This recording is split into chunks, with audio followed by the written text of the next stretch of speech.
It was just an accident, Claire. Stop overreacting, my husband whispered beside my hospital bed. A nurse avoided my eyes. Then an officer said, "Ma'am, that's not what the report says. My name is Danielle Harper, and I'm 34 years old.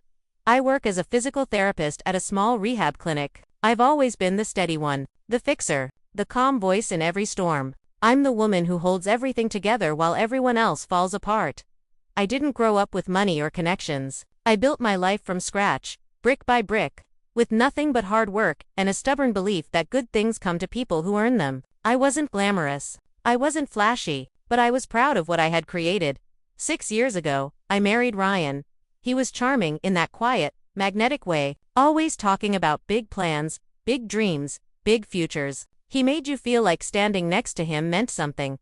I handled the bills. I kept the house running. I believed in partnership, in showing up, in being the kind of wife who didn't walk away when things got hard. I genuinely thought we were building something real together. But lately, things felt wrong. Late-night phone calls that stopped the moment I walked into the room. Mood swings that came out of nowhere. Sharp and cold, like a door slamming shut. Quiet arguments about money that never seemed to get resolved. I ignored every single red flag because I believed in loyalty. I told myself that love meant working through things. I told myself that every marriage had rough patches. What I didn't know was that my loyalty was being used against me, and what happened that night in the car would shatter everything I thought I understood about my marriage. If you've ever trusted someone completely, only to feel that trust crack right down the middle, subscribe right now. Have you ever ignored red flags because you wanted things to work? Click hype and tell me in the comments. I want to know. I'm not the only one who believed too hard. It started with a question I should have asked months earlier. Ryan insisted on driving that night, even though I could tell his jaw was tight and his eyes were somewhere else entirely. We'd been arguing about money again, specifically, about the savings account I'd watched quietly shrinking for weeks. "Why did you move money out of our joint account?" I asked, keeping my voice as steady as I could. He didn't even glance at me. "You're being dramatic. It's an investment." "An investment in what, Ryan? You won't even show me the paperwork."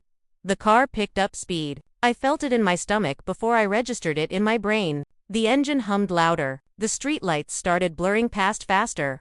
"Slow down," I said. He didn't. "Ryan, slow down right now." Then the wheel jerked. Not a skid. Not a panic swerve. A deliberate, sharp, controlled jerk. And then the impact. The world went sideways, and my body slammed against the door, and everything went white and silent at the hospital. Ryan was a perfect picture of a worried husband. He kept repeating the same line to every nurse and doctor who walked through the door. It was the wet roads. She startled me, and I lost control. He said it so many times, it started to sound rehearsed.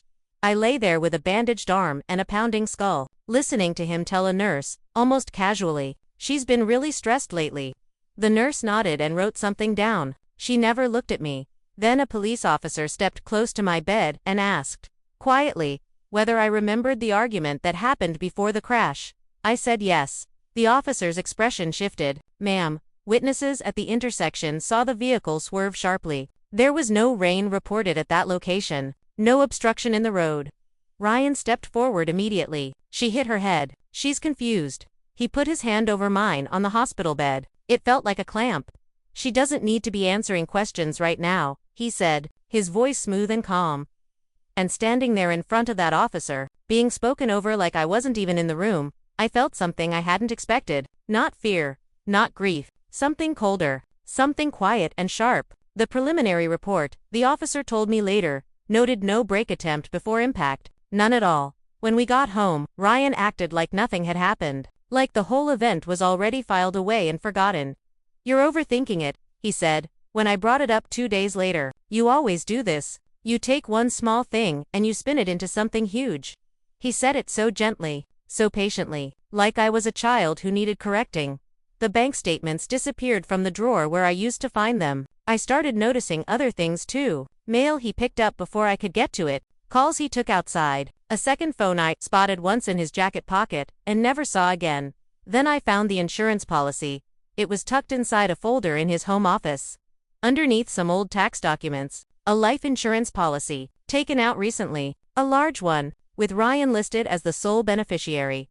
When I asked him about it, he didn't even blink. "It's normal planning, Danielle. Every couple should have one." I'm being responsible. Maybe, but the timing sat in my chest like a stone.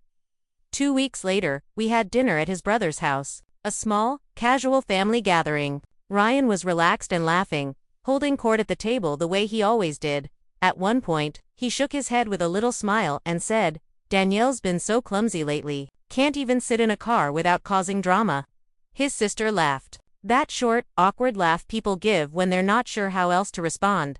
I smiled too, because I was done confronting him with emotion, done giving him the reaction he expected. Instead, I started watching. I started writing things down. Dates, comments, account changes, policy numbers. Every detail went into a notebook I kept locked in my car.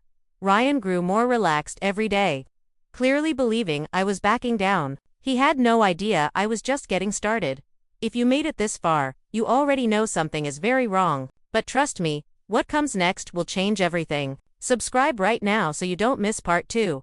Click, hype, and drop a comment telling me what you think Ryan was really planning. I'll see you in the next video.